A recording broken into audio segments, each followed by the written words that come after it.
Bagaimana keseriusan Partai Solidaritas Indonesia atau PSI untuk meminang Kaisang Pangarep maju menjadi Wali Kota Depok? Lebih lengkap kita sudah bergabung lewat sambungan dalam jaringan bersama Icuk Pramanaputra selaku Wakil Ketua DPD PSI Kota Depok serta Direktur Eksekutif Parameter Politik Indonesia Adi Prayitno. Mas Adi, Mas Icuk, selamat sore, apa kabar?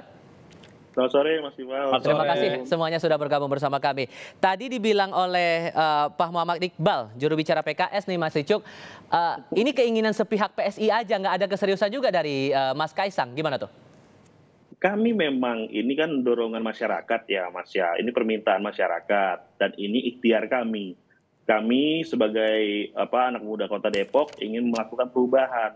Perubahan Kota Depok ini kalau tadi juga Mas Gibran sempat singgung, Kota Solo itu beruntung Mas, dapat berkali-kali pemimpinnya hebat-hebat. Kami di Depok merasakan sebaliknya. Jadi kami rasa Mas Kaisang cocok untuk maju di Wali Kota Depok 2024 gitu Mas. Tapi kan dengan profilnya yang belum pernah menginjakan atau mencicipi politik begitu, dan alasan teman-teman juga karena pernah belajar di Singapura maka punya potensi untuk memajukan Kota Depok, cukup beralasan. Sebenarnya justru yang paling beralasan adalah beliau ini punya mentor-mentor yang luar biasa. Dan tidak semua orang mendapat privilege itu. Itu yang harus digarisbawahi. Mentor politik itu memang mungkin tidak bisa terlihat seperti dosen ataupun belajar secara formal gitu ya. Tapi saya rasa pendidikan politik yang dapat sama Mas Kaisang jauh di atas rata-rata sih Mas. Jadi saya rasa cukup. Saya rasa cukup untuk bikin Kota Depok lebih maju. Kalaupun kemudian dinyatakan PSI ini serius, kemarin kan sempat disampaikan atau sempat terjadi peresmian relawan yang akan mengusung Kaisang Pangarep maju di Pilwakot Depok. Tapi yang kebanyakan datang dalam agenda peresmian relawan itu pun juga kader-kader PSI, berarti kan tidak kuat juga sebetulnya dukungan untuk Kaisang ini, belum dapat sokongan politik yang cukup kuat untuk bisa memajukan Kaisang di sana. Itu kemarin kita dadakan karena itu acara itu kemarin kegiatan Sang Kaisang itu peresmian itu kita undang berbagai teman-teman stakeholder yang sudah menyuarakan Kaisang terlebih dahulu, tapi karena memang waktunya yang sempit mungkin tidak bisa semuanya hadir karena itu juga hari di weekend kemarin. Kalau mungkin dipersiapkan lebih panjang akan ada jumlah massa yang lebih banyak tentunya. Gitu sih Mas. Jadi komunikasi politik yang sudah terbangun sekarang gimana? Untuk bisa memastikan bahwa sokongan politik ya kita mafhum gitu dengan posisi PSI di DPRD Depok hanya punya 1 kursi. Jadi kan butuh sokongan untuk partai-partai lainnya. Itu komunikasi politiknya gimana sekarang? Betul, kami sudah berkomunikasi ke teman-teman. Dan ini juga kami sampaikan lagi di sini, kami ini mewadahi. Makanya kenapa kok partai politik bikin lagi relawan ya kan gitu. Ini kami mewadahi teman-teman yang sekiranya masih bergabung dengan partai lain ataupun ingin bergabung tapi saya masih terikat dengan organisasi lain. Kami ajak gabung di relawan Sang Menang ini untuk bisa memajukan Mas Kaisang sebagai Wali Kota di tahun 2024. Saya rasa teman-teman partai politik juga setuju, tapi hanya tinggal nunggu waktunya saja dan masih malu-malu saja untuk mengakui bahwa sosok ini cocok untuk memimpin Kota Depok di tahun 2024 gitu sih Mas. Kalau Mas Adi melihat ini apakah betul dengan pernyataan PKS yang bilang ini hanya keinginan sepihak dari PSI atau sokongan politiknya ditambah dengan dukungan relawan ini sudah cukup untuk mengusung Kaisang nanti di Pilkada Depok? Saya kira ada beberapa hal yang menurut saya agak berbeda dengan statement PKS ya. Saya salah satu orang yang meyakini bahwa langkah Kaisang untuk maju di Depok itu adalah perkara serius. Jadi sekalipun yang bikin baliho dan spanduk itu hanya sebatas teman-teman PSI, kalau memang Kaisang itu tidak berniat, kalau Kaisang memang tidak mau testing the water, tentu akan komplain dan protes ke teman-teman PSI. Karena ini kan menyangkut figur Kaisang yang kemudian diproyeksikan akan maju dalam Pilkada Kota Depok. Apapun judulnya, Kaisang ini kan punya privacy. Kaisang ini adalah punya privilege, beliau adalah anak presiden yang tentu saja tidak mungkin nama dan fotonya akan dicatut sedemikian rupa tanpa ada permisi, tanpa ada pemberitahuan, dan tanpa komunikasi. Oleh karena itu sebenarnya saya menduga kenapa PKS menyatakan bahwa itu tidak serius, karena PKS ada kekhawatiran bahwa basis mereka itu bisa direbut dan kalah. Karena di 2024 sekalipun Depok ini selama ini dimenangkan oleh calon-calon yang dimenangkan oleh PKS, tapi ingat di di 2024 Pak Idris itu tidak bisa maju lagi, di mana Pak Idris sudah 2 kali menjadi wali kota di Depok.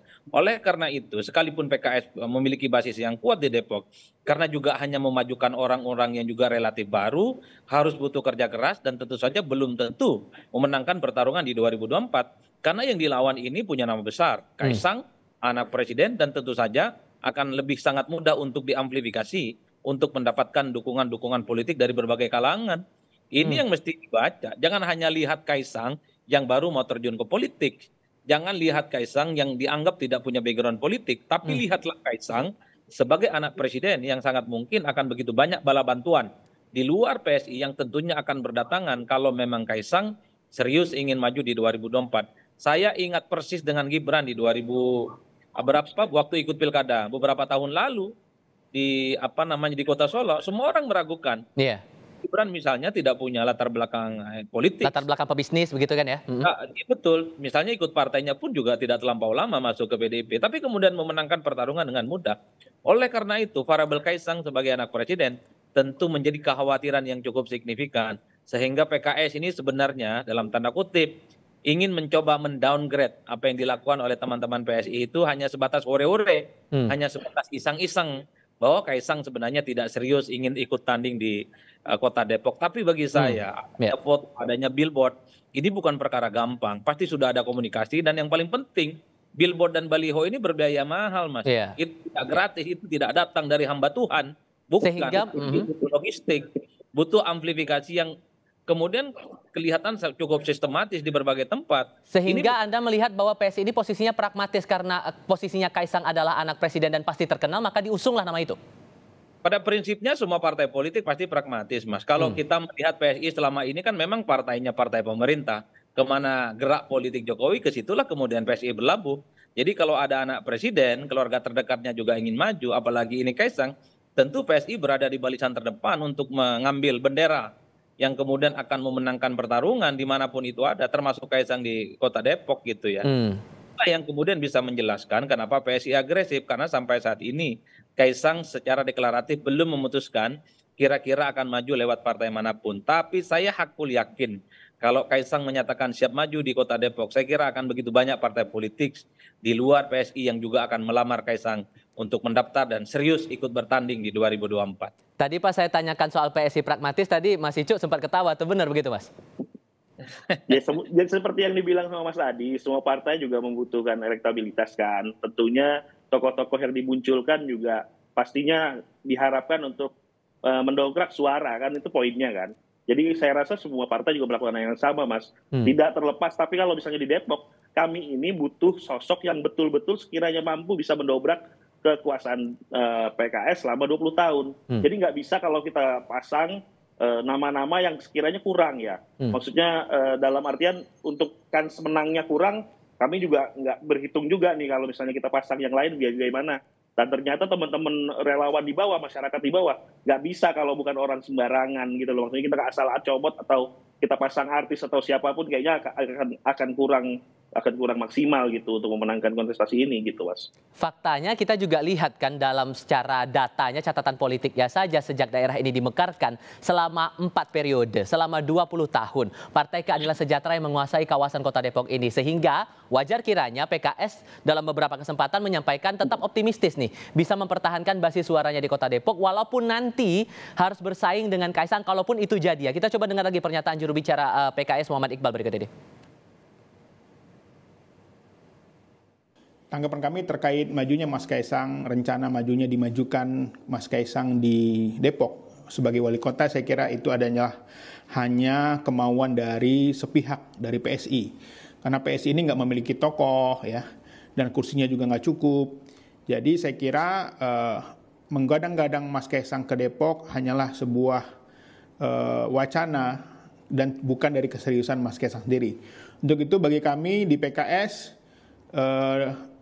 majunya seorang anak presiden hal yang biasa, dan tentu saja ini menjadi salah satu perhatian bagi kami karena Depok adalah salah satu basis masa PKS.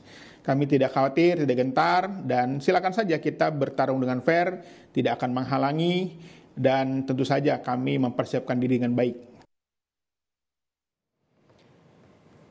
PKS dengan 12 kursi di DPRD Depok tetap optimistis. Nah, PSI yang punya 1 kursi ini gimana strategi berikutnya?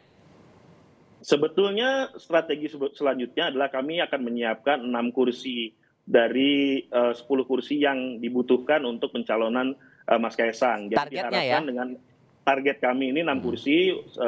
Jadi pas saat Pilpres nanti, setelah Pilpres kita akan insya Allah doakan semoga bisa 6 kursi. Jadinya kursi untuk wali kota bisa kami usung tanpa harus bersusah payah untuk berkomunikasi dengan banyak partai, paling enggak begitu. Karena kami rasa setelah 20 tahun ini waktu yang cukup untuk melawan, untuk mengambil alih, karena sudah sangat bosan pemerintah Kota Depok dengan kegiatan pemerintahannya yang harusnya jalan maksimal, jadi malah malu-maluin sih kadang. Tapi ya dengan berat hati, kami harus majukan Kaisang di Kota Depok dan semoga ini menjadi kerja bersama. Itu sih, Mas. Target 6 kursi itu realistis tidak menurut Anda, Mas Adi? Dan kemudian bisakah kemudian mematahkan dominasi PKS ini oleh PSI dan harus memulai dari mana dulu? Apakah dengan mengusung Kaisang ini sudah jadi jawaban yang tepat menurut Anda? Saya kira semua partai politik pasang harga yang cukup tinggi. Mereka itu memasang target yang cukup maksimal, sekalipun dalam basis realistiknya nggak seperti itu. Misalnya PSI yang cuma 1 pasti berharap di 2024 mereka itu akan berlipat ganda kekuatan politiknya. Itu target manis sebenarnya. Kalau bicara realistis ya tentu realistis, meski kenyataan seringkali berbeda dengan apa yang kemudian dibayangkan. Tapi secara umum begini, pemilu legislatif dengan pilkada itu 2 hal yang berbeda. Kalau hanya sekedar untuk maju, saya kira kalau Kaisang serius, akan begitu banyak partai politik yang akan datang. Mungkin dari PDIP, mungkin dari Gerindra, mungkin juga dari Golkar. Saya kira gabungan dari begitu banyak partai politik itu sudah menggenapi ambang batas supaya Kaisang itu bisa mendaftarkan ke KPU sebagai kandidat calon nantinya. Yang paling penting adalah dalam pilkada itu bagaimana aura, personifikasi, dan kemudian magnet politik yang harus ditonjolkan oleh Kaisang. Itu yang harus jadi jualan politik. Karena dalam prakteknya, kursi yang ada di Dewan itu seringkali tidak berbanding dengan kemenangan mereka ketika melakukan pilkada-pilkada. Contoh begitu banyak di Jawa Barat, kemudian di Jawa Timur, dan seterusnya, dan seterusnya. Di Jawa Timur itu kandangnya PKB, tapi yang jadi gubernur selama ini ya agak jarang yang dari PKB, justru dari kalangan partai politik yang lain. Jadi karena dalam rezim one man one vote yang dilihat itu bukan seberapa besar dia didukung oleh para partai politik yang begitu banyak mendapatkan anggota Dewan, tapi yang paling penting seberapa besar setiap orang datang ke TPS dan akan memilih Kaisang atau tidak. Itu kata kuncinya, Mas, untuk memenangkan pertarungan di Kota Depok. Saya kira peluang Gibran, atau maksud saya peluang Kaisang itu masih cukup terbuka. Kaisang itu sekalipun belum punya portofolio politik, karena posisinya anak presiden, sudah populer, punya nama besar, yang dilawan itu adalah calon dari PKS yang rata-rata juga akan baru bertanding di 2024. Karena PKS tidak punya petahana, Pak Idris tidak maju lagi, dan seterusnya dan seterusnya. Jadi peluangnya masih terbuka, tergantung bagaimana jualan politiknya ke depan. Jadi peluang untuk koalisi partai untuk mengusung Kaisang ini dengan siapa nih? Sudah ada radarnya belum nih, Mas Ico?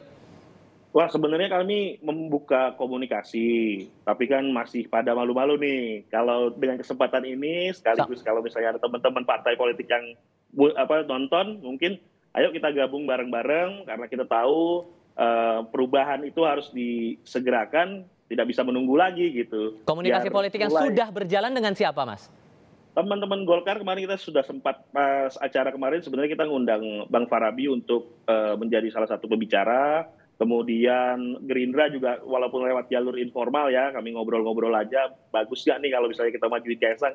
Tanggapannya positif semua kok. Ya mudah-mudahan ini kedua-duanya ya.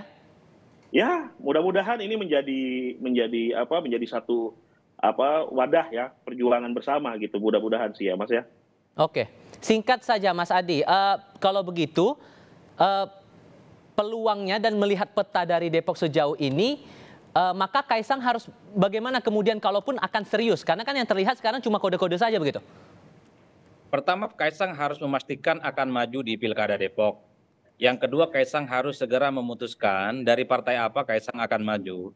Apakah betul hanya dari PSI ataukah dari yang lain? Ini menjadi penting untuk menambah kekuatan politik yang lainnya. Yang ketiga, kalau betul tidak ada perubahan yang secara signifikan, Pilkada 2024 itu akan dilaksanakan pada 27 November. Sementara Jokowi akan berakhir masa jabatan politiknya di 20 Oktober. Itu artinya Kaisang maju jadi Pilkada Kota Depok itu posisinya bukan anak presiden, tapi mantan presiden. Dan itu cukup berpengaruh secara signifikan biasanya. Baik, Mas Adi Praetno terima kasih, Mas Ijo Permana juga terima kasih sudah berbagi pandangan bersama kami kali ini. Sehat selalu, Mas.